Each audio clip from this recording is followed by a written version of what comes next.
very much 5 or 10 minutes introduction. I've got a few questions to start the debate going, but then it's very much, let's just have a discussion between ourselves about the role of the CDO, what's it mean, how's it going. So, first one up is Caroline. So Caroline can do her introductory slides, and then we'll take it forward from there. Caroline. Hi everybody, how you doing? I am Network Rail's first Chief Data Officer. I've been in post for about 6 months, so I've had all the added benefit of not only starting a new job, but starting it from scratch.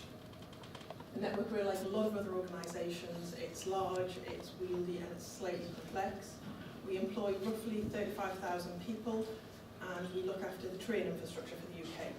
When I say this, I normally start with, you've travelled by train today, I'm really sorry. I hope you all get home very, very safely, and we really are doing our best. That's the only time I intend to apologise, so if you try and catch me afterwards, I deny all knowledge of working for them. This rule was put in place because there was recognition at Network Rail that we weren't taking the strategy of data seriously enough. We had lots of very enthusiastic people across the organisation who were desperately trying to do the right thing, but they didn't really have a home. And people were trying to make it an IT issue, and I'm hoping that you'll agree with me that it's not just an IT issue. A lot of this is about the business and the business response to it. So, 6 months in post, and one of the very first things that I think is important to know when you're talking to a Chief Data Officer is if you're a first generation, and I'm hoping this resonates because that's one of the very first apples. So as a first generation Chief Data Officer, I have bits to deal with. I have lots and lots of different bits that I need to put together, and I need to make sure work and is of a good quality and get the basics right. So that's what I would class as a first generation. A second generation, and I say this with just a tinge of jealousy, relies on all the bits being there and working, but gets to do all the nice analytical whizzy-bang stuff. Obviously I'm using very technical terms here, so please do stop me if you don't understand. That, for me, it's about, are you risk averse or are you value add? And like many other jobs, a Chief Data Officer is somewhere on that spectrum. Currently I'm sitting very much across the risk averse side of it. It's very governance heavy for me. I'd love to move towards that side, but all in good time.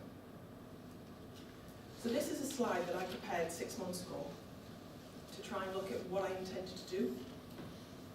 I'm hoping that you'll all see in the very, very middle. At the time I called it the Office of the CDO, it sounded a bit pompous, so I've changed it to the Information Governance Team, because one person was not going to solve all the problems we had on our own. And I'm good, but I'm not that good. So I needed people to come and help me. Thank God I've got a small team now who can do that.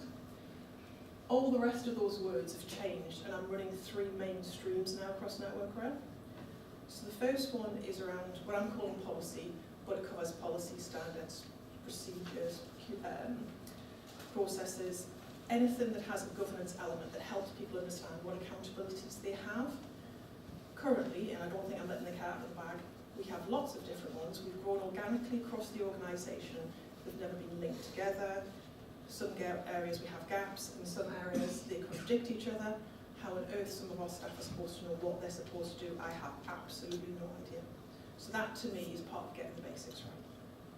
The second strand is around the information architecture.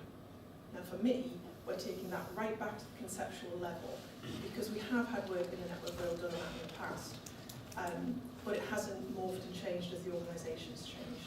We use information in a very different way than we used to, and that's about, again, going back to the basics. And the third stream is literally all about engagement, because everybody knows, in the same way that when you put a computer system in place, everybody just starts using it, right?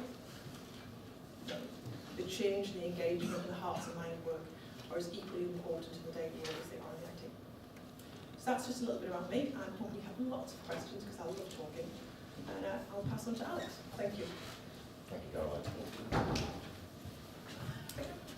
Thank you. Yes. So, some similar themes I think will come out from that. So, kind of a little bit of background from me. So, I worked in the Defra group, which is kind of not untypical part of government for quite a long time. It was quite scary looking back at how long I was there. But I can be a little bit less constrained because I don't work there now, so these are my personal views and not of my previous employer.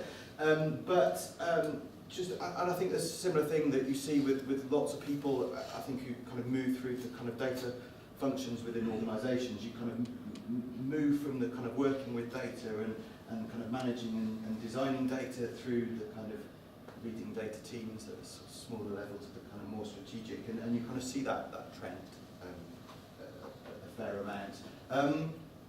So the Defra group as an organisation didn't have, and still doesn't have, a chief data officer. The role that I set up and the kind of function within the organisation was setting up a data function for the group as a whole. So that's the core department and the network of organisations, so 28 odd arms-led bodies, and kind of taking a much more strategic view. So like many parts of government and other organisations, data functions were the unloved part of the organisation for many years. So although data was important and there were people who were very good, highly skilled, would champion data, they sat within those kind of small functions within the organisation. They would be doing their thing, but potentially nobody at the top of the organisation knew that what they were doing, why it was important, and possibly didn't really understand why money needed to be spent on it. And really the idea was kind of recognising as kind of policy things and various priorities change, that actually data is important and it needs to be treated as an asset. So creating a function and having a deputy director responsible for that, and taking that strategic championing role across the whole of the organisation, so that this was recognised at the top of the organisation, building it into the whole corporate strategies and sort of driving that change and focusing on things lower down. A colleague said to me, a senior colleague said to me, in an organisation that I work with, the role of a chief data officer was to stop those techies talking to the senior managers. So I don't agree with that, but there was some part in that, is there's that kind of translation role, so it's the kind of helping to translate the kind of technical aspects to people that need to understand how that fits in at a strategic level, and then translating that strategic information back down to the technical teams. And actually that is a real challenge. So yeah, as I said, the kind of changing priorities of data, and particularly within government, that kind of recognition that we've had lots of data for a very long time, but not necessarily done things with it, not necessarily treated it, recognised it as an asset that actually should be kind of recognised it right. So data was just a part of IT or was a part of something else. So in Defra, and similar to other parts of government, data function could exist in different places. So some of the organisations within the Defra group had the data management function sitting in evidence, so the kind of science type teams, and other places would sit within IT. Often these groups didn't talk the same language or kind of relate to each other, and often there's a battle between. And what we're seeing is, with the shifting kind of skill sets, is actually there's a combination of skills from those kind of different areas, and how you kind of bring that together. And that's certainly something that was important and was a real challenge in the kind of activity. And the other bit is kind of where data is discussed. Is it at the operational level, or is it at the strategic level? Does the organisation at the top recognise that data is important and how it will help achieve the outcomes? And that kind of really changes in terms of kind of how the culture of the organisation will shift, and really kind of focusing on that discussion was something that certainly through the development of the new function was important, but also it really meant breaking down some of those kind of barriers between those two parts, because obviously kind of you need to keep the lights on, there's lots of operational activities you still need to do, but also the organisation needs to know where it's going, and these things sometimes do not necessarily go in tandem. You actually have to kind of work that through, and actually in terms of kind of where you put your money and your effort, you don't necessarily see some of those long-term benefits very quickly, but you need to find some kind of quick wins in that process. So actually sort of picking that up. So I think some of these things will probably come out in the discussion. Thank you. Sorry. Right, thank you, Alex. Thank you, Caroline. So if you just want to join me at the front, and then we can answer questions. So I've got a couple of questions to help to seed the discussion, seed the debate, but by all means, you chip in with your questions. This is our chance to have a debate and discussion around the role of the CDO. So one of the key things I think is interesting to explore potentially is, sorry, press the red button. about the relationship between the CDO and the CIO, or the Chief Technology Officer. So there is this role called the CIO, Chief Information Officer, but very often they fulfil more of a role around the technology, the software, the hardware, and this thing called data never quite had the priority. So what would you see as the difference of the roles between the CDO and the CTO or CIO, as they may sometimes be? Who wants to go first on that one? The very, very simple example that I used when I first sat down and had this conversation with our current CIO was to talk about the bucket and the water. So I saw their responsibility making sure that the bucket was right, it was the right size, didn't have any holes in, that it was secure, and I was responsible for the quality of the water and the volume that sat in the bucket. Yeah, good answer. I like the analogy, yeah. Alex, your thoughts on you? Yeah, I see some of that as well, and I think it's kind of, there is always, with a number of these roles, and I'd probably throw in Chief Digital Officer into the mix as well, there's a fair amount of overlap, and I think it's how all of these different roles, to some extent the title doesn't matter, but what they do is the important thing, and actually the kind of key aspect is how they work together in collaboration. So I think the real problem is where, no matter what the role is if those different senior posts are going in a different direction. That's where you kind of see organisations break, really, and you know, there's been examples of that in the past. I guess to some extent the sort of CIO, CTO role is more around the kind of efficiency end of the technology, and for me, I think the important thing with the data is really championing the use of data and how that can drive benefit for the organisation beyond, you know, kind of the technology part. I was once described as a data cheerleader, and I quite like that title. Yeah. Yeah. I was given a much ruder. But picking up on, so Alex, you've mentioned benefits a couple of times. Caroline, you've described some of the work activities that you've got in place at the moment, which sound like to do them correctly will actually take quite a long time to deliver. There's a tension there, so there'll be an expectation in many organisations of, well, what are you actually doing, what benefit are you delivering? So how do you square that circle between delivering some benefits and doing the right thing? So for us, and obviously I'm being the first year in the post, the Chief Exec would like to see a few things happen. What I've tried to break it down into is some very tangible activities that he can see happening that almost is a tick in the box exercise, but I've very much termed it the getting the basics right. So he can see that I'm clearing up the policies, he can see that we're standardising, he can see that that's happening, he can see an information architecture being created. At the same time, the engagement is actually the biggest part of what we're doing, and that's the longest time period and the longest shift. But because he can see activities happening, he's much happy to let me take the time and do the right thing.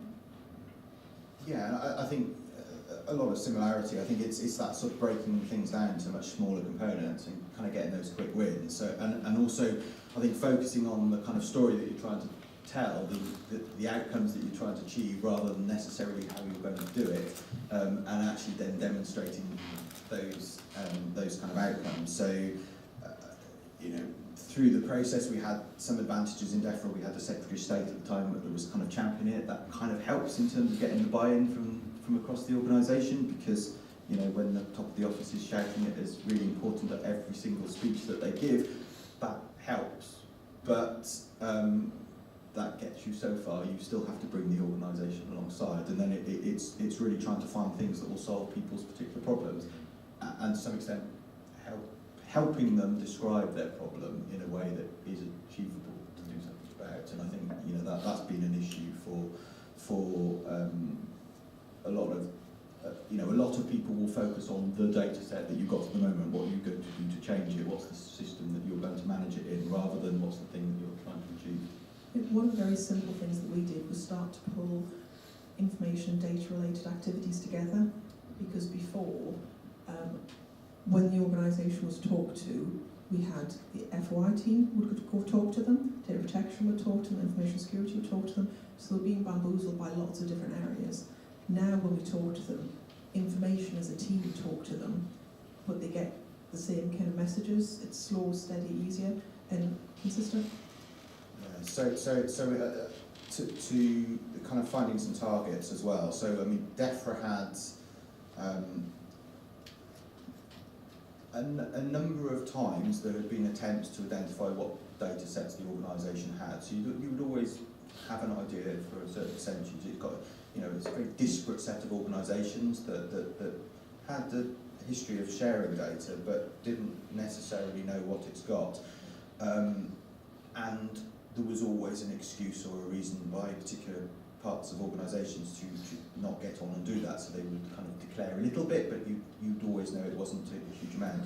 Picking a very large number like 8,000 data sets and saying we're going to make those open within a year, and that the senior management of the organisations are all going to have to report on progress against that to the top of the office on a monthly basis, drives behavioural change through the organisation quickly. So you know, that number was kind of came from some idea of what there might be, but actually it forced organisations to actually really look about what they've got and record it better and declare that. So it's sort of, you know, finding mechanisms like that to drive quick change that then you can build on. So you kind of described there a bit of a big stick approach of we will publish 8,000 data sets by a certain time frame, but also potentially there's a need for carrot of painting a picture, creating a vision of what the future could look like. So how do you answer that kind of question? How do you run that vision for people? Well, the first vision, the vision we came up with was creating sustainable, effective and accountable information management of information across Network Rail, and just breaking it down into focus on getting the basics right. We've got this nice jazzy little piece that we take out to the organisation, and it starts with painting that picture. Wouldn't it be nice if you could trust your data? Wouldn't it be nice if it's almost putting yourself into the future state that we want to create for them?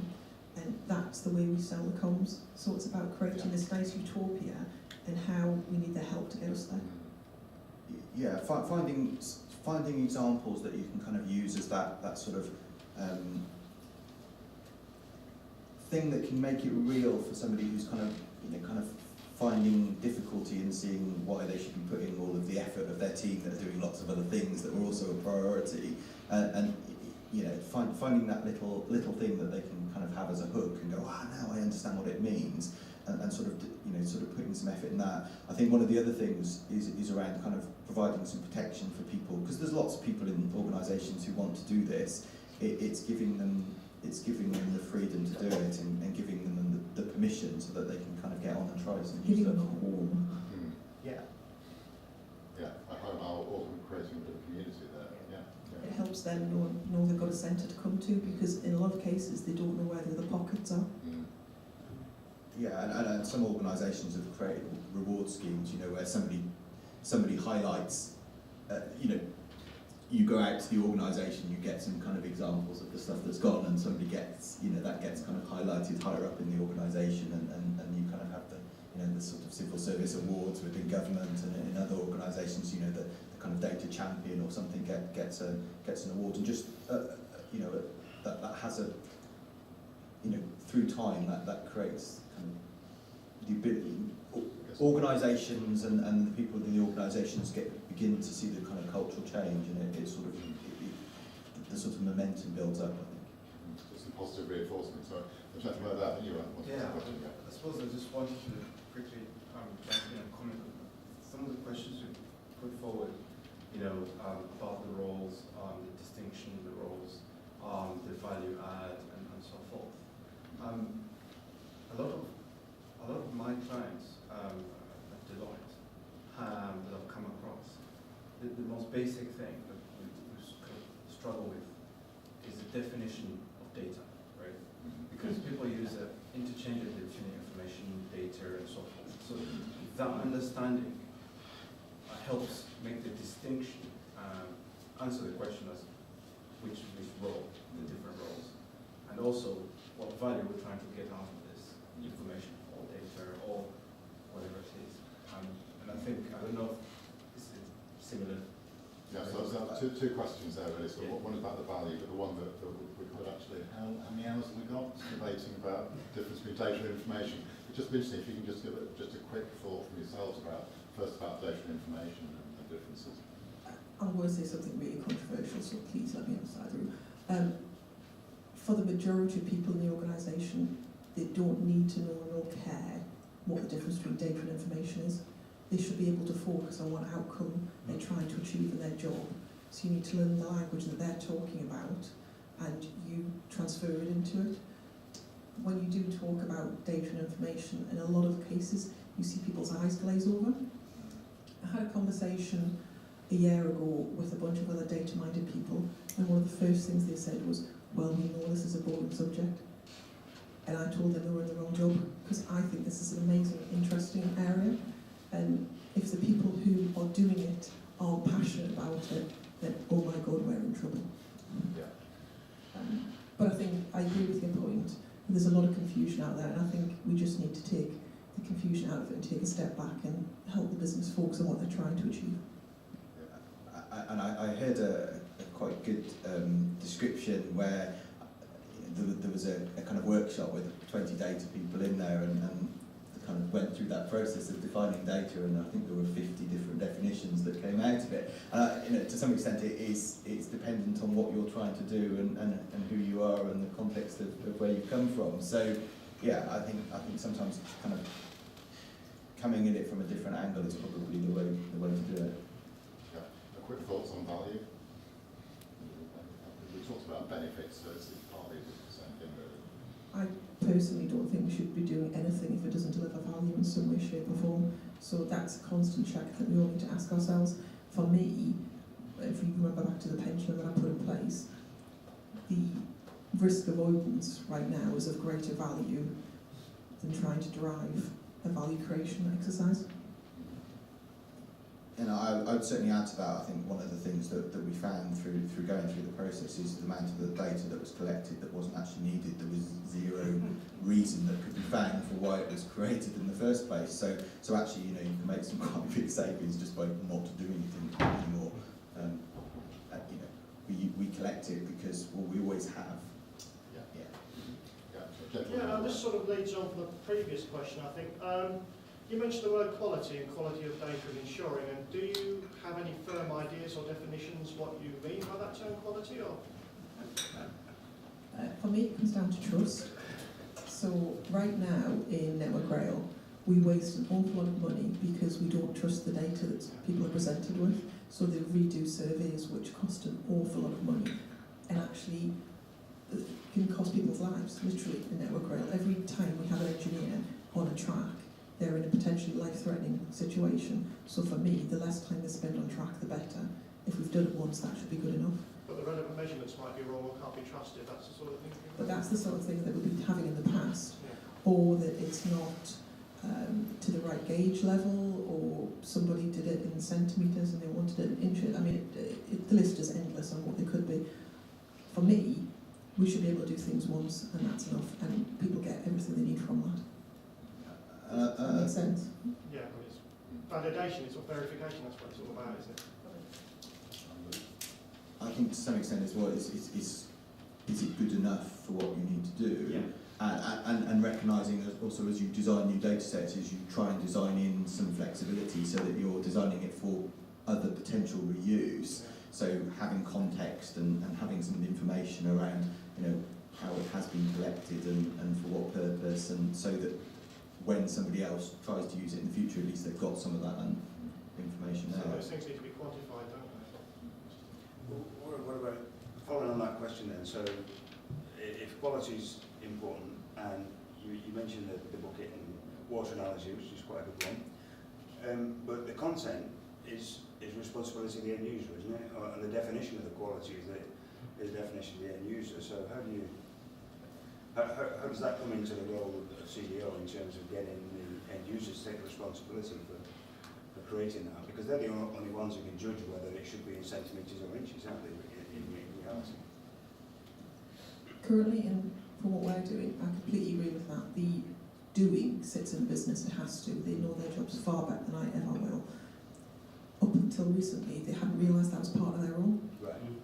So clarifying that has been part of what we've been doing. So explaining to information risk owners that they have that roles and responsibility, what that means to them. Explaining to data champions what the difference is between their role. In some cases, it can be as simple as that, explaining that they have that. and also creating that two-way mechanism. In some cases, we've got some really good use of data in one particular part of the business, and all we've done is lift it and shift it, and it's created value elsewhere. But it's about knowing that we can do that. I mean, to some extent, I think that's where we were as well, but I'm just kind of curious is the sort of concept of sort of data literacy, so the whole kind of upping people's awareness across the whole organisation, whether or not they're, you know, what would, some people will self-declare as being data people, but then there's probably a larger percentage of the organisation that have some involvement with using data or creating data, and actually them understanding that they have a place to play within that as well is important. So kind of upping that level of awareness across the organisation is a key part, I think, of the CDO role. I think also for data people, it's trying to get people to recognise that the data actually should be in the official corporate system.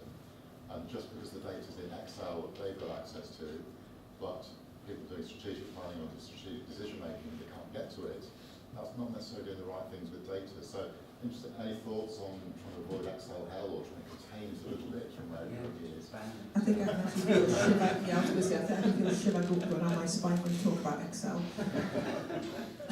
it should be banned. For me, around the Excel. Sorry, I'm just having a mental thought about how many systems hold how many different parts of data in our organisations and different Excel spreadsheets. I haven't even started to tackle that part yet. It is such a massive job, and by focusing on telling people what they should be doing before we start the clean-up exercises where we currently are. It's kind of that pick your battles, and you know, I think, you know, there are lots of problems with data.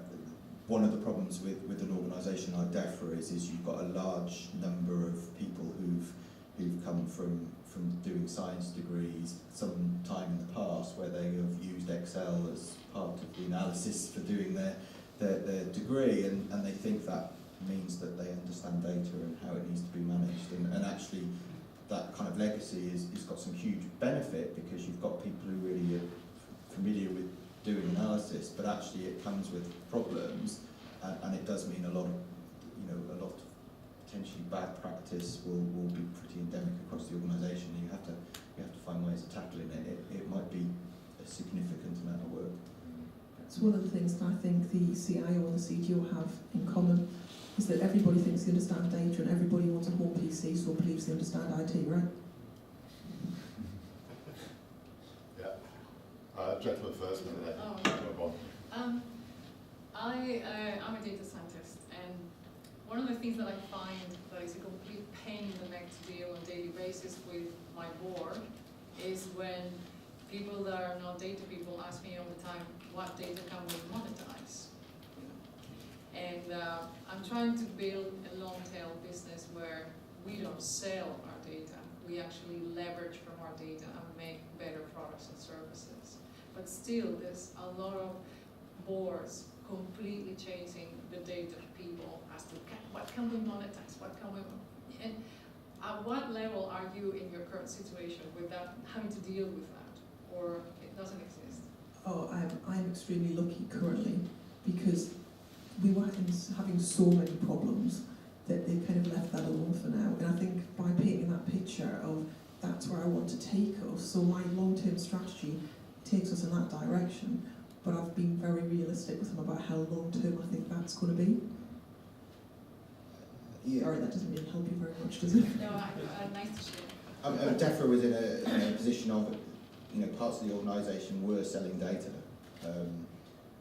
and actually then moving to a very kind of open data model was very much focused on actually they weren't getting the benefits that they wanted as an organisation. You know, the priorities were various, you know, kind of public sector government priorities around improvement to the environment or saving money or achieving outcomes in different ways, and actually, you know, almost the selling of the data was getting in the way of that because it was preventing people using it. So I think in some senses working that through, yes, there's some short-term loss. It wasn't a huge amount, but there was some short-term loss, but actually beyond that, you were kind of getting those outcomes more easily. And the similar bit, I think, is around it's that shift to, you know, what's the value add that you can give by using the data as one of those kind of underpinning pieces that's there to help do something else. And I think that was the kind of, finding some examples where you could do that was where the board were kind of shifting their kind of position on it. And possibly before you start thinking about how to monetize new things, you may need to think about the cost impacts of the poor quality data you might already have. So if you've taken all the inefficiencies out, then thinking about monetizing, you may be heading in the right direction. But if you're monetizing before you've dealt with some of the debris and the legacy that you've got, you might be creating greater risks there.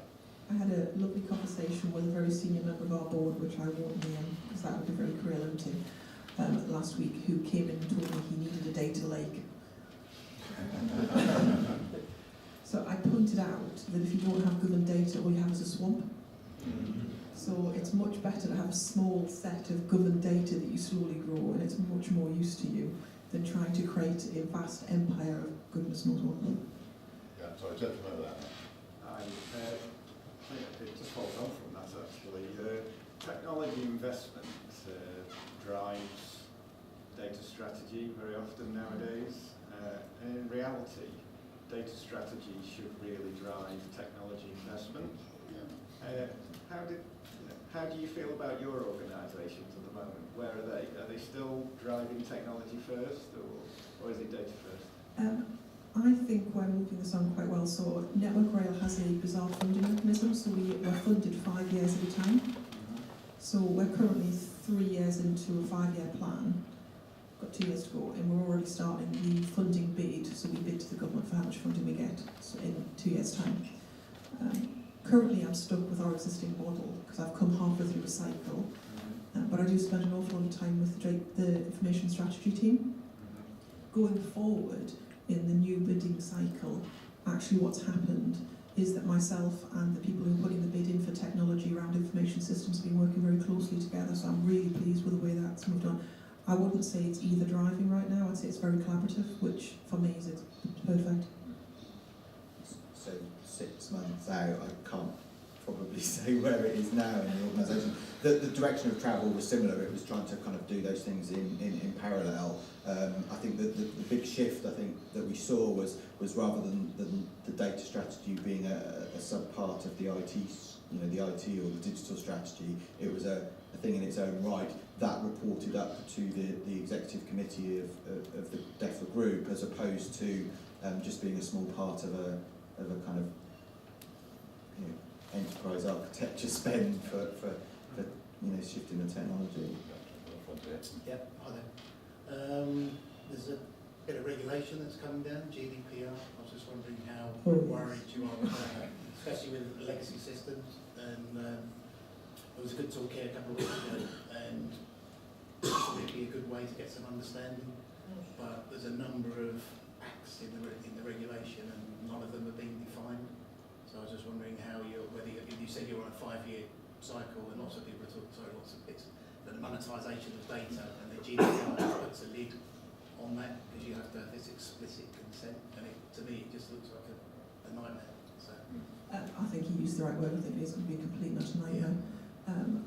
I don't know how aware people are of GDPR around here. It's an act that's coming in.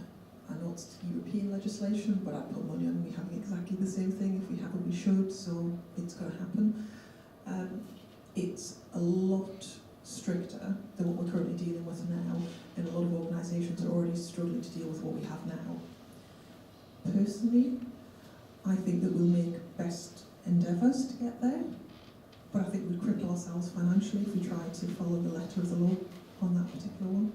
It'll be about demonstrating that we've taken on board the spirit of it, that we've made the best use of what we can. But I think that one's going to be how much it's going to cost us versus the risk that we're sorted to judgment call. It has to be. Not a huge amount. I think one of those, the sort of challenge versus kind of the risk of organisations falling back into the kind of, well, we just can't do anything because it's too risky, and that's going to be, I think, going to be the problem we see. I think one of the things that you see with organisations that are kind of moving along, being kind of more data driven and focusing on data is trying to build in flexibility so that you can actually kind of shift approaches a lot more quickly than in the past. Yeah, the penalties are massive, aren't they? And obviously reputational risk, you have to declare within 72 hours of any breach, and things like that don't exist at the moment. Yeah, I mean, when I've been involved in changing government legislation in the past, I've always found that when they've audited you, as long as you can demonstrate that you've made a significant stride forward and that you have the right trajectory, you tend to be treated quite reasonably. I've never had the rule book thrown at me because I haven't quite hit the line, because normally they recognise actually they've moved the line. Hi, thank you very much for the talk, very interesting. And I started to think of my past lives, many of them, especially into digital data curation. So maintaining it, having the metadata so you can interpret what you have there, keeping it digitally alive on the right media as time passes by, and you change the hardware. And also the intent of the data sets you're collecting, so that they're not just, as part of the curation process, they're not just piles of figures without anything to attach themselves to. And they're raison d'etre in the first instance.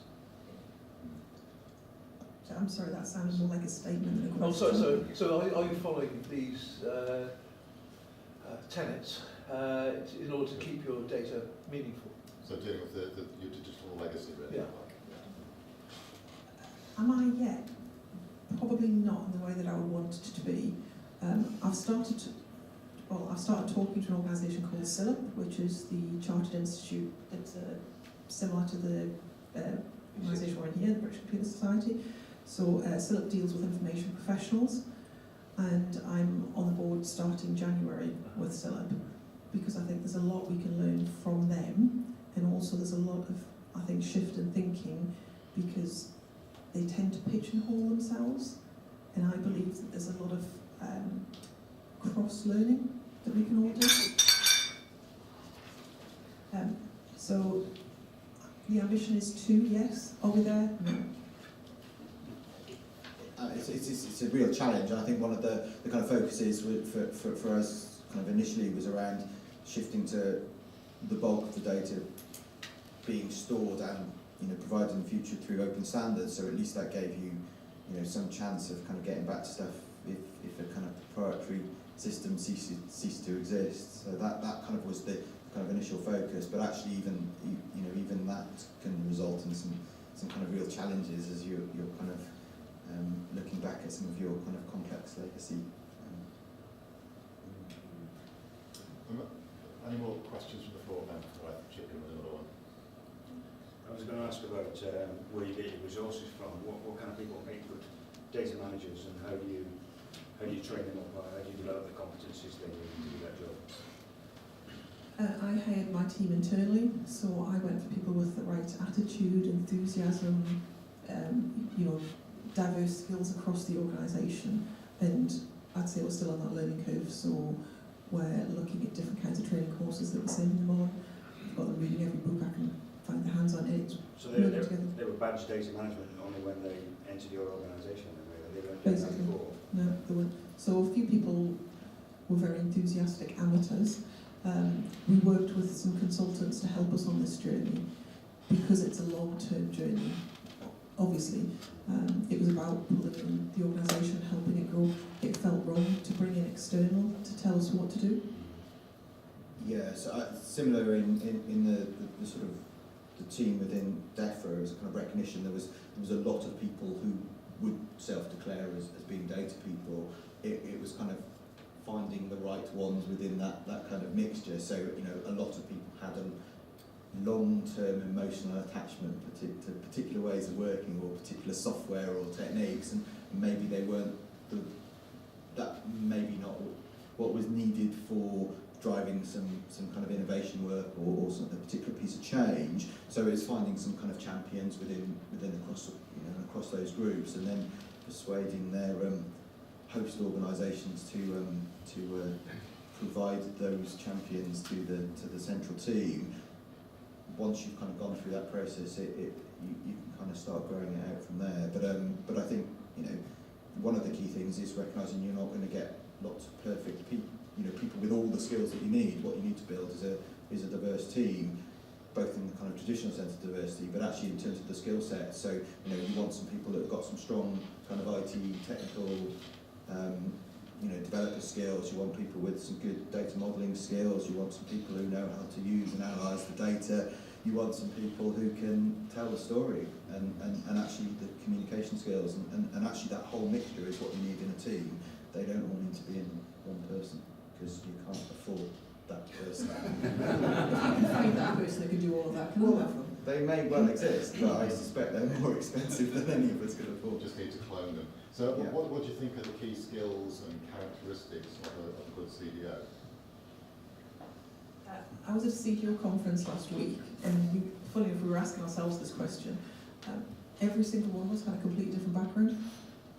The one defining characteristic, I think I would say, is that we're all really, really passionate about this area. But I know my background, I've been a CIO, I've been a CTO, been program director.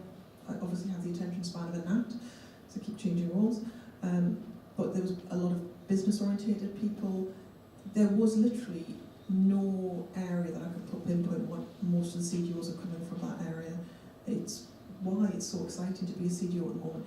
There literally is no rule book or right way of doing this right now. And I, for one, was involved with the development of DSDM a long time ago, which turned into one of the first agile methods. And for me, this working as a chief data officer feels very much like we did then, because nobody had the right answer. Everybody was putting their cards on the table and sharing because you just wanted to learn. I would say there's a kind of question to that. I think is what is needed in the skill set now might be quite different than what is needed as the organisation changes. So I think it's things like being able to champion, to build collaborative teams, to pull people together, to identify what the right battles to fight are, and to do the storytelling. That's what you need now. Over time, it might well shift, and I think probably you want people with a certain energy level. Those people may well move on more quickly than you would expect it in somebody in the role in the sort of longer term, maybe. And in terms of the nature of the team, do you see it very much as you're trying to pull together all the people who've got that passion for data across the organisation, rather than necessarily building your own central team? For me, we went with a very small central team, but quite a big matrix team.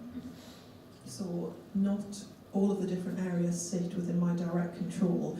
We've got a governance mechanism in place, which pulls it all together. So, for instance, the information security doesn't sit directly for me, but they might as well do. We spend that much time together. Same with the freedom of information team. The data protection team do sit directly for me.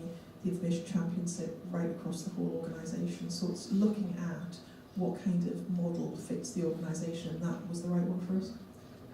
To some extent, you can kind of see the role as being the kind of head of profession for all of those people, no matter where they are in the organisation, that they see that there is a small team or a larger team and a central point that is championing that skill set that they've got and kind of helping grow it. And I think, effectively it can be a very, very large federated arrangement, and that's fine, but you have to have at least some core there to make that work. Yeah. Yeah, good. So a gentleman at back there. Yes, so just adding a comment to that in terms of the skills. From experience, I felt that the strongest and best skill that one could take on is somebody who's worked in a business before, has already built relationships across the board, and therefore they're not battles per se, or at least they're less battles to fight because they know that individual. And it makes it a bit easier in terms of understanding and building ambassadors that can do that for you. That's what I meant when I said I brought people from the different parts of the organisation. So when I created my team, I literally went through the directorates and made sure I had at least one person from each directorate as a starting point. it's somewhere to go. When we talk into those areas, at least they've got some awareness about what language that organisation deals with. So I completely agree. But as an organisation that is going through a sort of transformation, so changing the culture of the organisation, there are always going to be difficult conversations to have. And yes, if you've got at least a head start on that, it's really helpful. But you're still going to have to fight it. The conversation is not as difficult to put a friendly face that is not to that business. That's Yeah. that makes it a bit more, let's move forward together. Right, so I've got a number of hands coming up, so I'll take them in the order I saw them. So lady in the middle there. Do you think that you might be missing out on by just recruiting within the organisation on people who may have fresh ideas and different range of experiences externally? So not necessarily a consultant, but someone who might not know the business but might have the qualities that you're after with enthusiasm, experience in different parts of different organisations, that they could add value as well. Because I find, just going to your point as well, that sometimes an external person that's come in that's fresh and new can have those conversations as well, equally, without some of the baggage that's gone on within the organisation. The reason that I only recruited internally wasn't a deliberate ploy. It was basically restrictions placed on me. We're going through a change at the time. A lot of people being made redundant. So rather than make people redundant, we looked at the pool first. I did have if we hadn't found the right people internally, the ability to go outside, but I had to look at that pool first. I completely agree with you that a healthy turnover is useful. So within any team, I don't expect the whole team to sit there. I think it's vital to have that new voice constantly coming in. And I honestly keep saying, as soon as I think everything in network world's normal, I'm going to leave. Because I think it's good that you constantly challenge and push yourself, and I guess I'm just kind of agreeing with you. Yeah, I think so. And we did do some organisation swaps as well. So some people were in the team and they would go to a different organisation. We'd have somebody from that organisation and a little bit of sharing.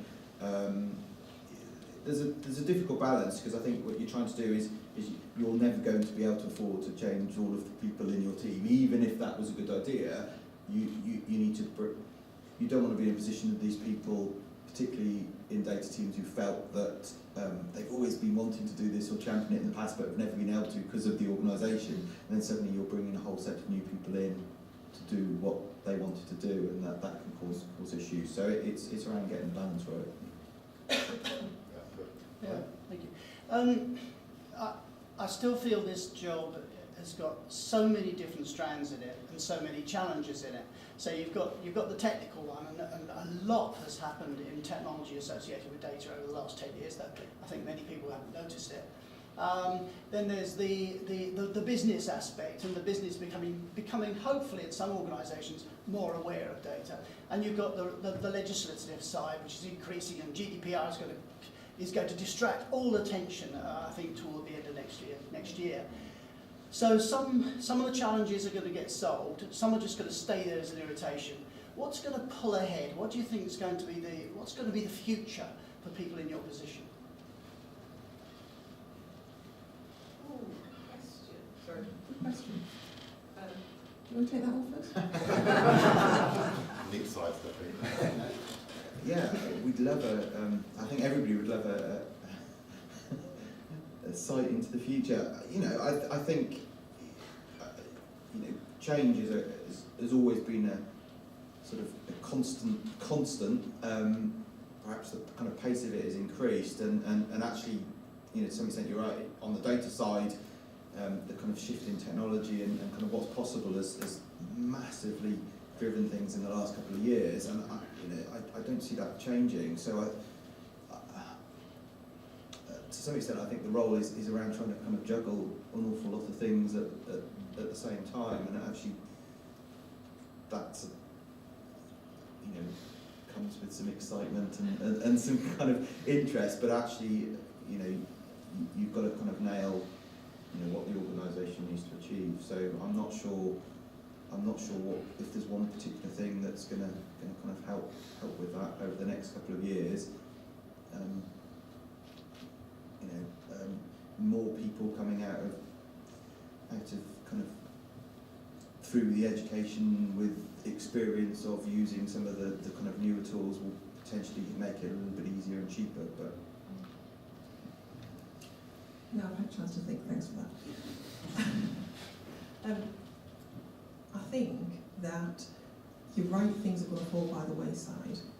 I'm a big fan of the 80-20 rule, and good enough is good enough.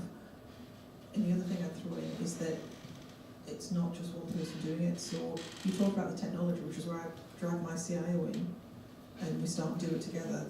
I think you need to share the burden and share the load, because it's going to be a heavy one going forward. You talk about the legislation. For me, that has to come first, because we are exposed and we are at risk with anything to do with legislation. After that, it's been very specific about what's going to be beneficial for your organisation, so there's no one answer, because I don't know all your different organisations.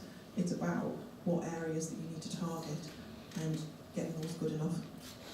I think the real positive is the difference now is those discussions are happening at the right level within organisations, where in the past that was almost the last minute discussion that happened at the end of what are we going to spend on More next having bit of conscious software choices upgrade. now, we're getting into the known unknowns. Yeah, gentlemen. Yeah, it does sort of lead into the previous. So CDO is a new role to me. And I was just wondering how you do engage with the organisation, say there's a new programme or project coming along. Are you seen as a facilitator? Do you have like a list of what are your requirements, this is what you can do? Or just how you engage with the business?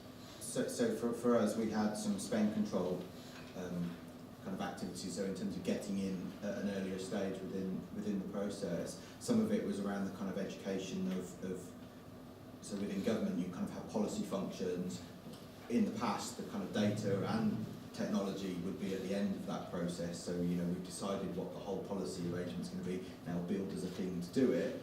Actually, that discussion needs to be at the beginning. So actually, it's sort of shifting the kind of the point that you interact rather than necessarily who you interact with.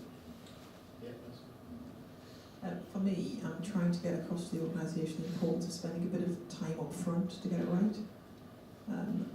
I think too many projects and programmes start without giving enough forethought, and everybody wants to start building things or start creating things. And we're spending an awful lot of time working with the strategy department, particularly with the IT strategy department, on have we really thought all the way through this. Thankfully, we're starting to see some of the benefits of that approach coming through now, which is brilliant. And then we've just changed CIOs, who very much agrees with me on that point. So that's brilliant to have that kind of approach that we both agree on. And I think both kind of the IT leads, the data leads, and the digital leads, and so on. They're all similar things that are coming out. It's around that identifying and describing problems. So doing the kind of problem statements, using the kind of user-centered design and all of that through the process. There was a lot of benefit for all of those different kind of areas to use the same sort of techniques. And I think the organisations as a whole, kind of getting that coming from different angles is actually helping that to actually happen. Yeah, I think it's really forward thinking, isn't it, to have that view, really, the way things are going. Yeah, I think it's really easy to start building something quickly, and it hasn't worked in the past, so why should it work now? Okay, trying to manage the queue of questions. The gentleman in the red shirt towards the back there. You've got a question, I think, a while back, were you? So a while back it was really in support of a statement here that I can see value in having an external person, and it was illustrated by two stories from my own current and previous employers, where a number of us who are data people, I've been going for years with the title of information architect, principal information architect, so a number of us have been saying we need a CDO, or interestingly we saw CIO as more of a similar thing, an information officer as opposed to a technology thing, whatever the title doesn't really matter, a board level person to champion data. But in neither case did we get very far with that until we got actually someone from Deloitte to say roughly the same. But the advantage often in some organisations of an external expert coming in and saying, actually, some of your staff are right. Dear board, you should do the thing they're suggesting. So that was a supportive statement to the view here that an external input can also be very useful. Okay, good. So, gentlemen, there you've got a question. It's, I suppose it's a good idea to bring in people from the outside, but I don't necessarily think that you'd have to go to a large consultancy to get No, this. that's just a board like You know, and this is, I'm saying this now, I'm actually a consultant myself. You know, I've worked with large organisations all around the world, but what I think partially answers the question from the gentleman over here. I think inevitably that there will be a link to business strategy with the CDO strategy. The two are going to be intermingled for sure. But do you not see that there will eventually become some template themes for a CDO to follow eventually with regards regulatory or innovative, or you know, we want to use our data in an innovative way. We've got a regulatory problem. Do you not see these patterns as almost being inevitable? I really hope so, because you can't live in this kind of, you know, at the moment I think we're pioneers. Yeah. But every pioneer creates a path. So absolutely, I think that, you know, when I talk about we haven't got a rule book, it was one of the biggest things I was talking about that my fellow CDOs couldn't get one. It would make life much, much easier. Alex, template thought? I wonder if it's wishful thinking, but I'm ever the optimist. Yeah. I think things are evolving so quickly. I'm not sure that, yes, by the time best practice gets written down, we may have, you know, things may have changed. So I think it would be good to see, and I think there will be some templates, but I'm not sure, you know, how. I think you're probably looking at it from a technology perspective, not from a data perspective, if you think that. I think it's inevitable because we are talking data ocean, isn't it? So that will be, you know, that is what's coming next. So I think also we've got so many different organisations with so many different data legacies, so many different objectives that it's never going to be a one-size-fits-all approach. It's going to have to somehow be either a template or a management framework or something along those lines. Yeah, it depends on what level you're talking. So yeah, when you talk about themes and you talk about templates, absolutely we should be able to get to that commonality. When you talk in the detail, no, that'll change with each organisation, but that's no different from any other senior role. I just wanted to ask about open standards. You mentioned the need for open standards earlier, I think, and just wondered if in practice there are any emerging standards that deal with metadata, data description and sharing that seem like good candidates. Yeah, you made Keith a very happy man there. Metadata standards. So I'll declare some interest here. So where I'm working now, we work on kind of linked data side of things, which is part of. I think it depends what you mean by metadata to some extent, and you know, for some organisations, the whole kind of provenance of the data can become kind of more complicated than the actual data itself, and sometimes that's what's needed versus, you know, the kind of discovery level. You know, just in terms of identifying what you've got and some kind of simple level of kind of description. I think there's a lot of variability still. There are definitely good standards there that organisations are using, but I think there's still work to do. Okay, so a gentleman over there. Yes, in your organization, do you have in your team anyone who would be from records keeping background, records keeper, information managers? Yeah, I have records management. So Network Growth, lucky? Is that okay? We were created before the land registry. So we have all our original registration documents in Latin scrolls. So I have, we have Queen Victoria's seal as well, which I don't know why I got really excited about, but I did.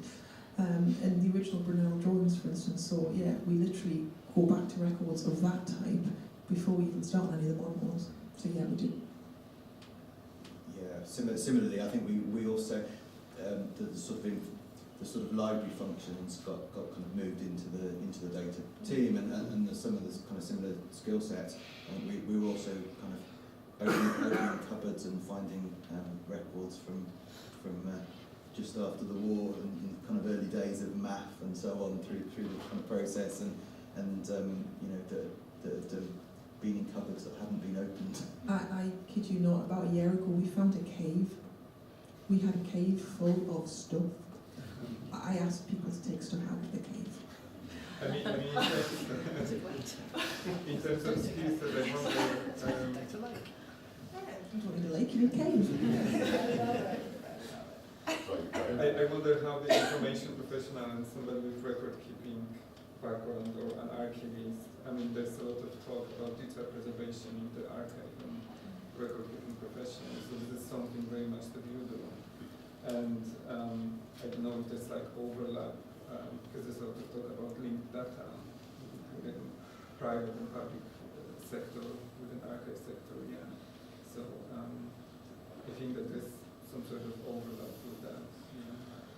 You, for example, you mentioned CDO, which is the Information Professionals Institute. A lot of overlap in terms of skill sets, and often the distinction between kind of people in those different areas isn't necessarily there. For us, we're starting to bring those teams together, so they're kind of forming one team and starting to learn from each other. But it's pretty early days for us for that one. But it's yeah, there is a distinction, but trying to get them used to each other right now. Yeah. So I think in the benefits of time, we'll just don't have everyone very slow. We'll take a question from Keith, and I'll get some closing statements from Alex and Caroline, and then we'll break for a glass of wine and just carry on the conversation then. So Keith, your question, please. Oh, it wasn't a question, it was a response to the metadata standards issue.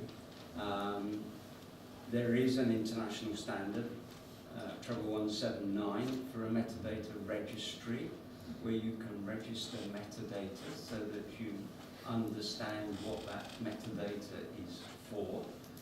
There's extensions to that on ISO IEC 19763, which extends that registry to register models, information models, data models. And I'm currently working on yet another extension to that registry to register data sets or information about data sets and their provenance and everything else. The man on my right here is leader of the development of the standard on data quality. So we've... you should come up here. That's why I've not said anything. You guys have said it all. But yeah, Network Rail are using ISO 8000 for data quality very successfully. So I always love when people can quote numbers to me. I struggle to remember my own name, so. Yeah, so that's good. So potentially some of those standards are going to be some frameworks and templates that should hopefully start to be more recognised quite quickly. So going in the interest of time, I just wonder if Caroline, Alex, if you've just got some final sort of pointers, and obviously we started what could be a really exciting journey going ahead. There's just a few closing comments, closing thoughts from yourselves. Caroline, please. Really, probably just thank you for engaging, thank you for asking questions. I think for the Chief Data Officer, it's the start of quite an interesting journey. It's not one we take together, so please keep asking questions. Thank you as well. I think what it's that kind of sharing of best practice and kind of sharing of problems, I think is also very helpful. Yeah, that's good. Okay, so I think I'd like to thank both our experts, Caroline and Alex, and on behalf of BCS, I have a small gift for both of them, but if you'd just like to join me in thanking them.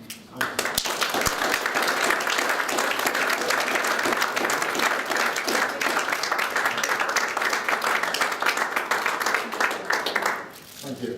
The video will be posted up on the YouTube member group channel probably within a week or so, so keep your eyes peeled on that. I will be sending out update mails when they're ready, but by all means do join us for a glass of wine and just carry on the conversation. It's an interesting time